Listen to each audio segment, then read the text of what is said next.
private sector and government surveillance partnerships. I want to talk a little bit about surveillance in the context of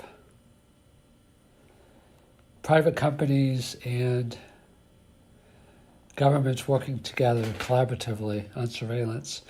And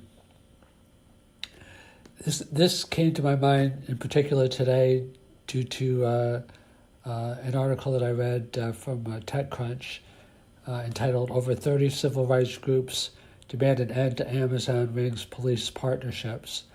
And I want to just briefly excerpt a couple of things and talk about them relative to this matter, because what it is that in China, it's more a state-controlled system, and China's probably the leader in surveillance because they have cameras.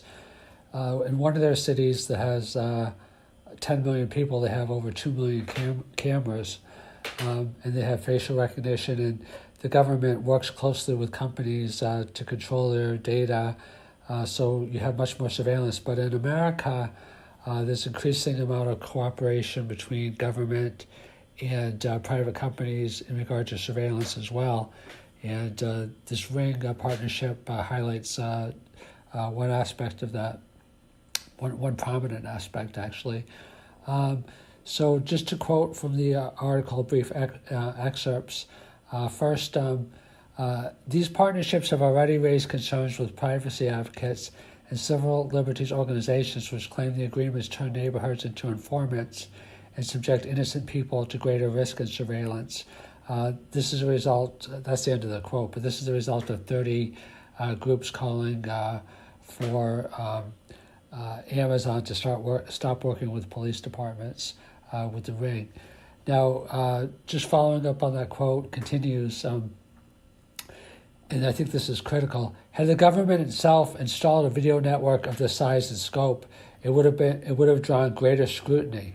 That's critical because when the government unleashes a large program, there's a lot of scrutiny that's involved in that. But when the government just uses data collected by a private company, that can fly, way under the radar. And then the quote continues, but by working with Ring, law enforcement gets to tap into a massive surveillance network without being directly involved in its creation.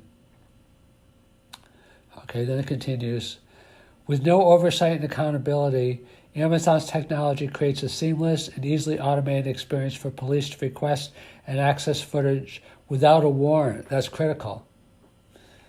And then store indefinitely. That's critical also.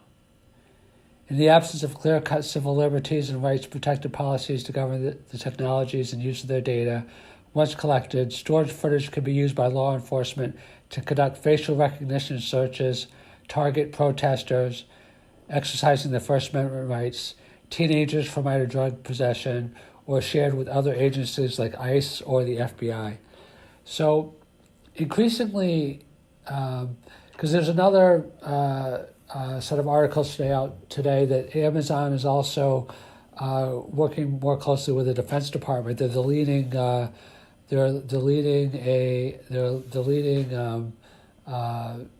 choice to get a $10 billion with a B contract for the Defense Department for cloud computing, and increasingly employees of tech companies are becoming more sensitive and speaking out more in terms of what their employers do with the government.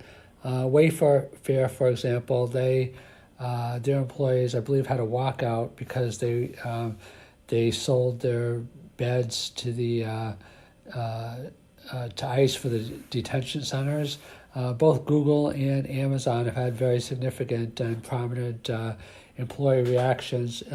Amazon to their facial recognition software that they sell. The larger point is that